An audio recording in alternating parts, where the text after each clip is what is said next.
Hello everyone, welcomes to all in let's become nursing officer YouTube channel.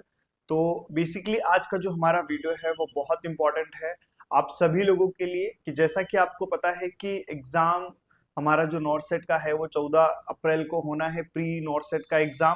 और अब कुछ ही दिन बचे हैं। अगर आप ओवरऑल देखें तो अप्रोक्स अब 10 डेज का टाइम रिमेनिंग है।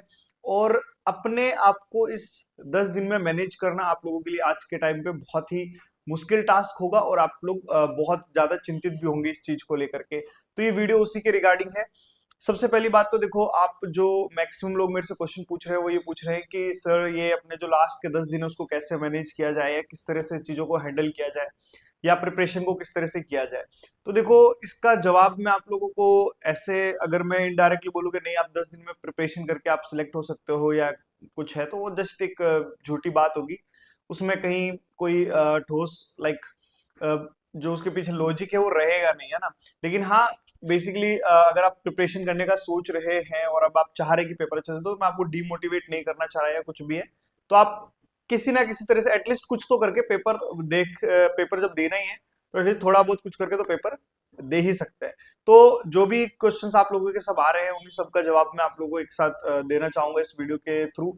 लास्ट तक जरूर देखना वीडियो को, क्योंकि आपके कहीं ना कहीं आपके बहुत काम आएगा, आपके एग्जाम को हैंडल करने में बहुत काम आएगा। तो देखिए, सबसे पहली बात तो कि किस तरह से हमारी आने वाले 10 दिन को मैनेज किया जाए। तो इसके लिए मैं आपको देखो कुछ कैटेगरीज में डिवाइड कर सकता हूँ जो आपकी प्रिपरेशन है, तो आप अपने आप को उस कैटेगरी के अकॉर्डिंग लेकर के आप चलिएगा। ठीक है, देखो एक तो आती है सबसे पहली कैटेगरी जिसे मैं आपको सबसे सेफेस्ट बोल सकता हूँ, जो लिटरली डिजर्व करते हैं सिलेक्ट होना इस एग्जाम के अंदर, जिन्होंने अगले पिछले आप बोल सकते 6-7 महीने से कॉन्स्टेंटली वो मेहनत कर रहे हैं। उन्होंने ईमानदारी से सिलेबस पूरा किया है, उन्होंने ईमानदारी से रिवीजन कर रहे हैं, टेस्ट सीरीज दिए, सब कुछ किया है।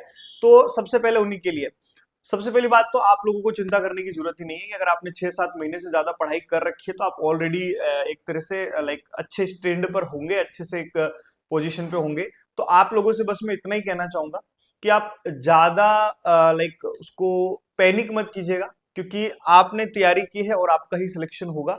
तो आप लोगों को कुछ स्पेशल करने की जरूरत नहीं है। जैसी चीजें आप लोग आज तक करते आए हो वैसे ही करते रहिए और जैसा आपने सोचा है वैसे ही करिए। ठीक है, किसी के कहने पर या किसी के बहकावे में या कुछ ऐसा करने की जरूरत नहीं है। जो आपका माइंडसेट है उसके हिसाब से करो। बस एक एडवाइस के तौर पर ये मैं बोलना चाहूंगा कि ये जो टाइम है, मैक्सिमम टाइम आपका, आप नई चीजें यहाँ पे नहीं पढ़ सकते, नई चीजें आप नहीं लाइक वो कर सकते। हाँ, थोड़ा बहुत एक आधा कोई टॉपिक आपको लगता है कि हाँ मुझे नीड है करने का, तो आप उसे जरूर कवर कीजिए। आपके पास सफिशिएंट टाइम है, 10 डेज बहुत होते हैं। दूसरी बात, ज्यादा पैनिक नहीं होना है, बेसिक्स पे रहिए, सिंपल सा रहिए और अपना पेपर दीजिए। दूसरी बात, थ्योरी का साथ मत छोड़ना एंड तक, क्योंकि बहुत इंपॉर्टेंट है। एमसीक्यू कर रहे हो करते हो, एमसीक्यू के नंबर्स ऑब्वियस सी बात है बढ़ाने हैं, लेकिन थ्योरी का साथ मत छोड़ना। थ्योरी अगर आप छोड़ देते हो, थ्योरी पढ़ने में अगर आपका 6-7 दिन का भी गेप आता है ना, तो कहीं ना कहीं चीजें भूल भूल जाता है हमारा माइंड, है ना, थोड़ी बहुत चीजें। तो थ्योरी का साथ मत छोड़ो, चाहे दिन में 2 ढाई 3 घंटा ही थ्योरी कर रहे हो तो करो, लेकिन करो जरूर। दूसरा, आपको जो मैं लास्ट ये मैं सबके लिए कॉमन बात बोलूंगा, 10 दिन पहले से प्रीवियस ईयर के पेपर सॉल्व करना जरूरी है, क्योंकि आपका माइंड सेट, आपका पैटर्न वहां पर सेट हो जाएगा। और जो आपका एग्जाम टाइम है, मोस्ट प्रोबेबली प्रेफर कीजिए जो आपका एग्जाम टाइम होता है जो मेन एग्जाम में, आप चाहे तो 9 to 12 के शिफ्ट में कर सकते हैं या लाइक 2 to 5 वाली इवनिंग शिफ्ट में पेपर कर सकते हैं। ठीक है, मॉर्निंग शिफ्ट वालों को इतना दिक्कत आता नहीं, इवनिंग शिफ्ट में थोड़ा सा इश्यू आता है एडजस्टमेंट करने में। तो आप ट्राई कीजिए इवनिंग वाले में पेपर करने के लिए, सॉल्व करने के लिए ट्राई कीजिए। 10 दिन पहले पेपर सॉल्व करना बहुत जरूरी है। प्रीवियस ईयर के पेपर प्रॉपर एकदम सेटिंग में बैठ करके पूरे अच्छे तरीके से, जैसे रियलिटी में आप एग्जाम देते हैं वैसे ही करना है। ठीक है, तो आप लोगों के लिए इतनी एडवाइस है, और एक्स्ट्रा कुछ करने की जरूरत नहीं है। अब आते हैं दूसरे कैटेगरी, जिनको अभी पढ़ाई करते हुए ज्यादा टाइम नहीं हुआ है, 2-3 मंथ्स हुए हैं। मैं ये नहीं बोल रहा कि आप लोगों का सिलेक्शन नहीं होगा, 2-3 मंथ्स वालों का भी सिलेक्शन हो जाएगा, ऐसा कुछ नहीं है। बस आप लोग ध्यान रखिए, जितना पढ़ रखा है पैनिक मत कीजिए उस चीज के अंदर, यार मेरा सिलेबस कम है, किया हुआ नहीं, ये नहीं, कोई टेंशन नहीं है। देखो, सितंबर में फिर से एग्जाम आना है, क्या करते हैं, अगर साल में एक पेपर आता तब भी तो सितंबर के लिए प्रिपेयर होते हैं ना, क्योंकि बहुत सारे बच्चे अभी पास आउट हुए जनवरी फेब के अंदर। तो अब उन लोगों को ये टेंशन हो रही है इस वाले की। टेंशन मतलब बेफिक्र होकर जितना ज्यादा टेंशन फ्री होकर के पेपर दोगे ना, जो अभी के पास आउट है या जिन्होंने अभी जनवरी फरवरी में डिसीजन लिया कि यार मेरे को पढ़ के पेपर देना ईमानदारी से। देखो, 4 साल पढ़ के आए हो, 4 साल आप लोगों ने वहां पे लाइक ऐसे मस्ती नहीं मारी है, सिर्फ आपने एग्जाम दिए, आपने पेपर दिया, आपको चीजें आती हैं, तो आपका श्योरिटी से सिलेक्शन हो सकता है। बस थोड़ा सा लाइक पैनिक मत हो जाओ, लाइक ऐसा नहीं है कि ऐसा पता लगे कि तुम्हारे 10 दिन भी खराब हो रहे हैं, नहीं, नॉर्मल पढ़ते रहो, जो आपके कोचिंग में सिलेबस चल रहा है उसे करते रहो। और मोस्ट प्रोबेबली मेरे हिसाब से अगर आप कोचिंग कर रहे हैं तो कोचिंग वाले आई थिंक 10 दिन पहले आपका जो सिलेबस है वो स्टॉप कर देंगे, ताकि आप सेल्फ स्टडी कर सके। बाकी बच्चे सेल्फ स्टडी कर रहे हैं, आप लोग कर रहे हैं, वो करते रहे। तो आप लोग ये माइंड सेट लेके करिए कि ठीक है, मुझे मेरा अपना 100% देना है इस पेपर में, जितना मुझे आता है उस हिसाब से करना है, अपने आप को चेक करना है। और हो जाता है तो बहुत अच्छी बात है। देन प्री के बाद में मैं मेंस के लिए जरूर आपके लिए वीडियो बनाऊंगा। फिलहाल प्री हमारा टारगेट तो प्री पे ही रही है, आगे ज्यादा जाने की अभी जरूरत नहीं है मेंस के बारे में सोचने की, प्री होगा तभी मेंस सोचोगे। तो आप बस पेपर दीजिए फ्लो के साथ में जाकर के।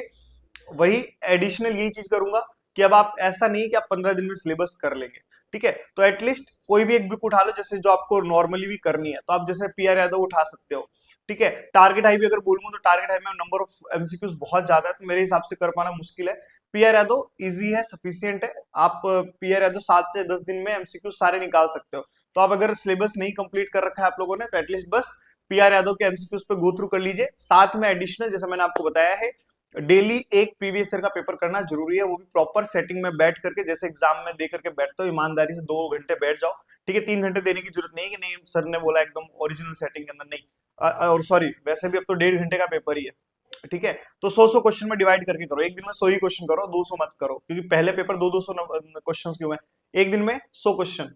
और सबसे अच्छी बात, जब ये 100 क्वेश्चन का हो रहा है तो आपके पास और भी अदर पेपर है, कोई भी पेपर मिले, मैं नहीं कह रहा नॉर्थ सेट का, कोई भी मिले, जीएमसी का मिले, ईएसआईसी का मिले, कोई भी पेपर मिले, 100 क्वेश्चन सेट उठाओ, उसे करो ईमानदारी से और आगे बढ़ो, ठीक है। अब आता है एक कैटेगरी जिन्होंने अभी तक कुछ प्रीवियसली नहीं पढ़ा है, उनका बस अभी अभी मन किया, फॉर्म उन्होंने भर दिया और उनका मन किया मेरे को पेपर देना है, अच्छे से देना है ऐसे करके, तो अब क्या करो। देखो उनके लिए सिंपल सी बात है, मैं बोलता हूँ, ठीक है, एक कोई भी स्टैंडर्ड बुक, वही सेम जैसा मैंने आप लोगों को बोला, एक बुक करना चाह रहे हो तो कर लो, अदरवाइज प्रीवियस ईयर के पेपर देख लो एक बार एटलीस्ट। मैं ये नहीं बोल रहा आपका सिलेक्शन हो ही जाएगा या नहीं होगा, क्योंकि हु नोज किसका लक कहाँ काम कर जाए, किसने 4 साल में मेहनत किया ना, क्योंकि मैं आपको इंडिविजुअली नहीं जानता हूँ सबको कि आप लोग पढ़ने में कैसे है क्यों, है ना।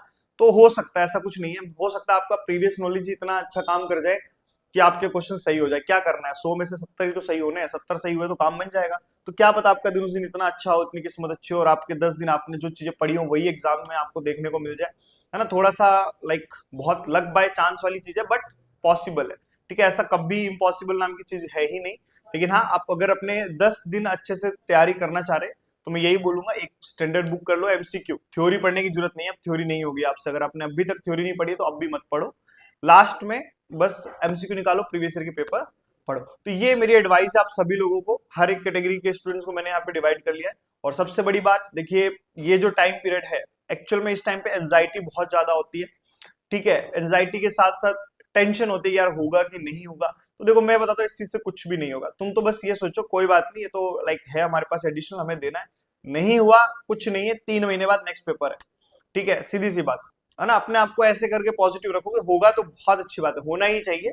लेकिन ऐसा उसके पीछे यूं पागल भी नहीं हो जाना है, पता लगे तुम एंजाइटी के चक्कर में तुम्हारा पेपर ही खराब हो जाए, तो एंजाइटी नहीं लेनी है। एंजाइटी रिलीव करने का सिंपल सा तरीका, कोई दिक्कत नहीं है, मुझे अच्छे से देना है, नहीं होगा, सितंबर में एक और पेपर आ रहा है, और सितंबर छोड़ो अभी डीएसएस भी आ रहा है, ईएसआईसी आ रहा है, बहुत सारे एग्जाम है इस साल, तो इतना अपॉर्चुनिटी है कि ना डिमोटिवेट होने का भी टाइम नहीं है आपके पास, ठीक है। डिमोटिवेट तो लाइक डिमोटिवेशन आना ही नहीं चाहिए, इतने पेपर है, अपने माइंड में रखो किसी में तो हो जाएगा मेरा, ठीक है। और यही सोच करके पेपर दो, और मैं कह रहा हूँ आपका सब में हो जाएगा।